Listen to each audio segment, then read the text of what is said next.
Welcome to the Blokes podcast. I'm Adam. And I'm Greg. And we sit down once a week to shoot the breeze. We chat about anything and everything. Sports, films, drinking, politics, music, etc. So sit back, crack open a beer and enjoy.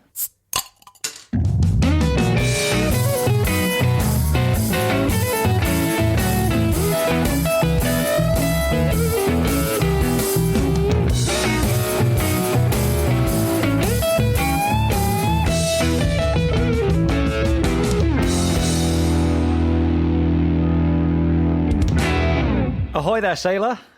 Hello, mate. How's it going, Captain? Yeah, good. Permission to come aboard, please. Permission denied. This podcast is over. Okay, bye. Oh, dear. I love that. The fact that captains of ships, no matter how small, are always like, they always want to be called skipper or captain, or like they have to have a little hat. Like my dad's my dad's done his like speedboat license or whatever. He's done a few like different stages of them, and first thing he did was buy the little blue and gold hat. Like everyone's got to call him skipper. I love it. Oh, that's great.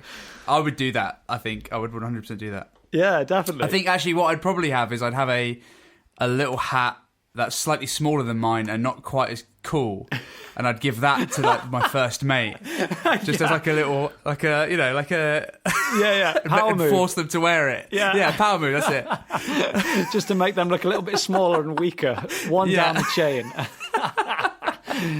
I love it. Oh man.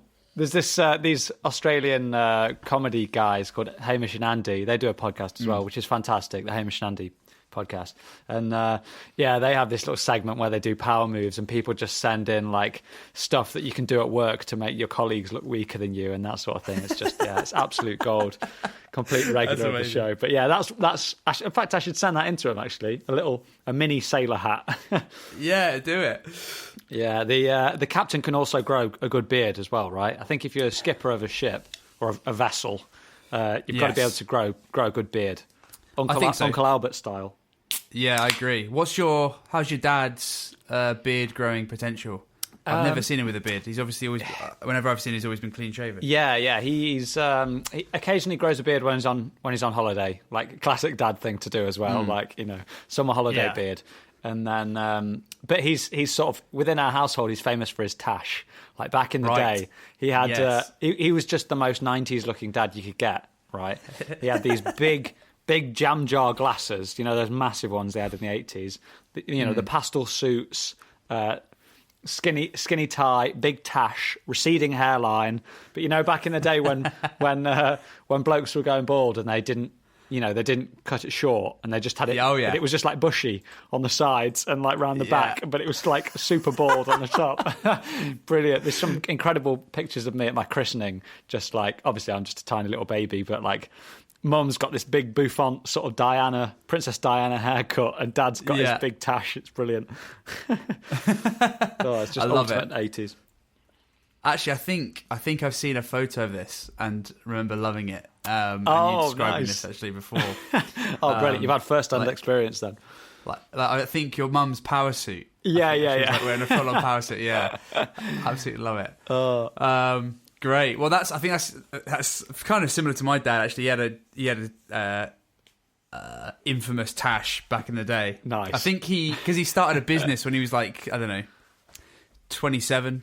Right. Started like an estate agency, and like I think he didn't think anyway that anyone took him seriously. So he thought, I know what I'll do. I'll grow a tash because he wanted to look a bit older, and it was great. Nice.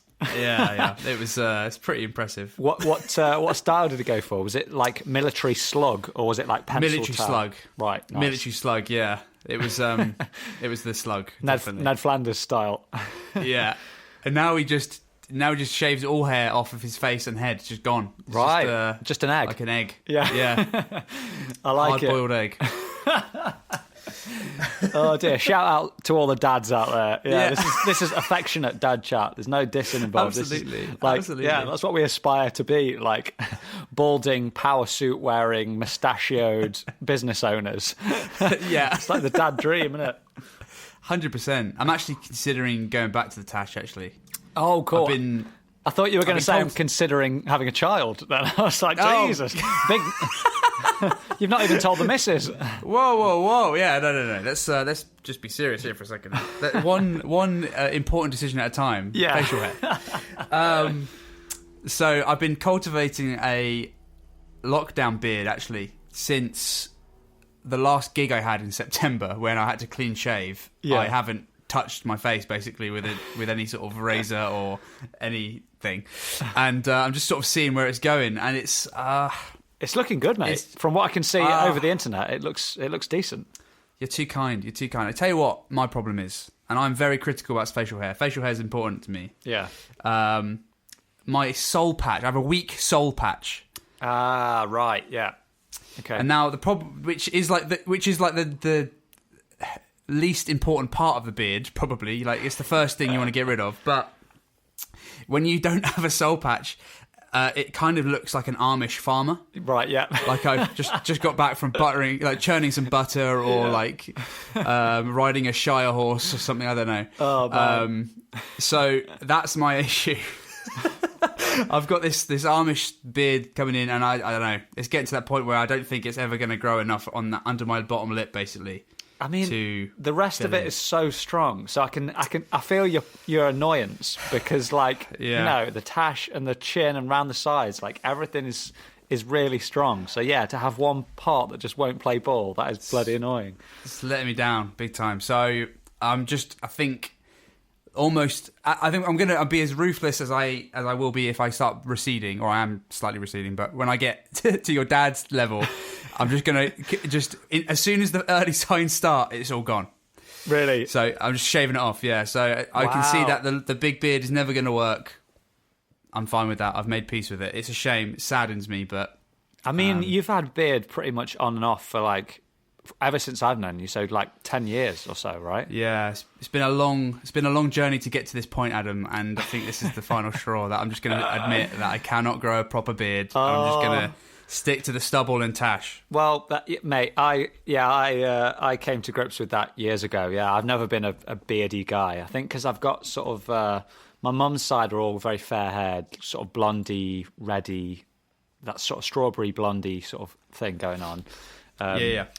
So yeah, I've got a very, very sort of light coloured facial hair. I've got relatively light hair, and yeah, I've never given it more than probably about a month without shaving. But even after a month, I'm like, nah, I can tell it's not going anywhere. You know, sure. It's like it is all over. But God, this is like a 15-year-old conversation, isn't it? Like we're meant to be the Blokes podcast. This is like the sort of pubescent podcast. What the hell is this? If you keep shaving it, Adam, it will come back stronger. Yeah, exactly. Oh man, but not for me. Not through choice though. I'd love to, I'd love to be able to grow a beard, but no, not for me. The occasional tash probably for Movember or something, but and I, me, I like shaving anyway. I like the ritual and all the gizmos. I can buy for shaving. So yeah, so is that what you're going to do then? Are you just going to go? You're going to go clean shaven then and enjoy the shave? I think I'm not going to go. I think stubble is going to be my standard, go-to. I'll obviously shave for gigs and things where I need to look more presentable and whatever. But I think a bit of stubble. If I've got enough time between looking smart, I can grow a tash out. Yeah. That's probably going to be my sort of loop that I go through. But I mean, I'm giving myself. I'm going to see what it's like at Christmas. At the end, after Christmas, that's going to be its final throws, and then that's the solid 3 months, right? Yeah. October, November, December. Yeah, solid 3 months of growth. I'm about 2 months in. I don't know. We'll see what it's like. Maybe I can shave it into something like a more. The thing I hate though is too much of a primmed beard. Yep. You know what I mean? Like those square, perfectly trimmed beards. I just do not want that. So you don't want to be the guy in the barbershop window. Picture of his beard preened to within an inch of its life. Yeah. Yeah. No, there's a line there. It's not. I was going to say a fine line. It's not. There's a very obvious line that people cross, and I will not be crossing that. Especially when they shave so high up on the neck that it's like they've got nothing there. It's, mate, we're on the same page. This is ridiculous. 100%. Great. So what, you're going to do the same with hair on the top as well? You say when it, if and when it gets to that point, are you just going to go full on full on egghead? I think so. I mean, maybe I'll start taking pills or don't know what I'm doing. Like at the moment, I'm doing caffeine shampoo. This is let's just talk real talk for a second here. And we need to get into real talk with some listeners. Yeah. I don't know. Some people may have never seen my face. I don't know. Most people that listen to it know who I am, I guess. But my hair was always like it was like my personality. I had massive afro during college and uni. It's thick, super curly. Yeah, man. Very, I was happy with it. Sideshow Bob. And exactly. Yeah. And they say you take after your mother's dad. So my late granddad, who recently passed away, his hair was great to the end. Like he had a slick back at the end, obviously, but he's getting onto his almost 80, so wow, you can forgive him for that. Yeah. But he had strong hair like his entire life, so I was like, okay, I'm safe. Balding isn't a thing I'm ever going to have to worry about. Yeah, done, easy. I'll worry about other things. And you know what? This hairline of mine is not staying still. Oh, no. It's fighting, is it? It just will not stay still. So now that's another thing I'm going to come to the conclusion of. I need to keep an eye on it and just see. But I've made the decision that if it does get to a point, I will just shave the entire thing off. Right. And then I'll try and maybe grow a beard and do the opposite. Like try and grow my hair through my face rather than my head. I don't know. Upside down head. Exactly. Yeah. One of them. So I don't know. It's I'm going through a lot of emotions recently with my hair. The bloke-a-pause, like the bloke manopause. Yeah. They don't tell you this stuff at school, I tell you. They don't prepare you. Don't. Yeah. Oh, well, we do. We're the bloke news. That's the thing. We talk about it. We get it out in the open. Yeah. Listen, the older I get, right, and I say this coming from a long line of bald men on both sides. I've got nowhere to hide, right? Right. Everyone's bald. Which is, not great. But, I kind of think, listen, of all the things you could have been, you're going to have to deal with, it's low down the list, right? I know it's not great, and you can get self-conscious about it. I've spoken to my dad about it before, and it's not a nice thing to go through, is it? Because there's not really a lot you can do about it, to be honest. But I think, listen, just embrace it. Like nowadays, like there's no taboo with it. It's like, just like you say, you can do an upside down head. You can go to the gym for a little bit and make it work. Make sure you've got a good tan on your head. That's the only thing. You don't want to be white. That's true. You don't want to be a white egg. But it's all good, man. But yeah, I mean, I don't know about the caffeine shampoo. I reckon that's a marketing con. Yeah, big time. It's inside that counts, I think. It's not dying from the outside. Yeah. Maybe the caffeine shampoo might keep the hairs that you've got stronger, stop them breaking. Right. Do you know what I mean? But I don't think it's going to stop them falling out. But yeah, I mean, I know loads of blokes that have been shaving their head recently, especially because of lockdown. If they've been like going through this sort of boarding thing and gone, you know what, screw it, I'm just going to do it because it's lockdown, and they've done it and been like, oh God, it's fine. In fact, 2 or 3 of your mates have done it on Instagram or whatever, and it's like, yeah, actually, that's just what people have been doing. So, 100%, mate. To be honest, I think you've got a long way to go, though. To be fair, I think it's just the.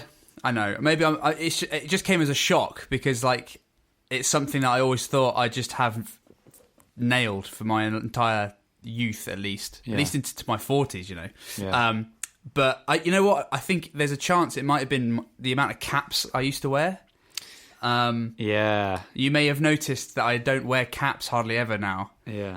Because I feel like they are eroding.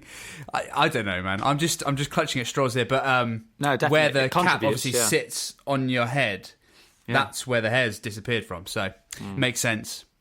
Which kind of sucks because I loved wearing caps. I still would like to wear them. So maybe I should just shave my head and then wear caps all the time. That's what a lot of people do, right? Yeah, definitely. Well, yeah, use it as one of the benefits, right? When you do take the plunge, that's when, good to go with the caps, right?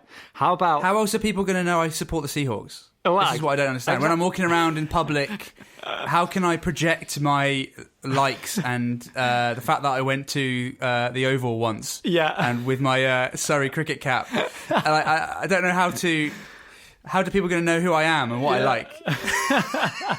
Unless I'm advertising it on my forehead. Yeah, exactly, mate. It's a great shout. I mean, I know a lot of blokes that have considered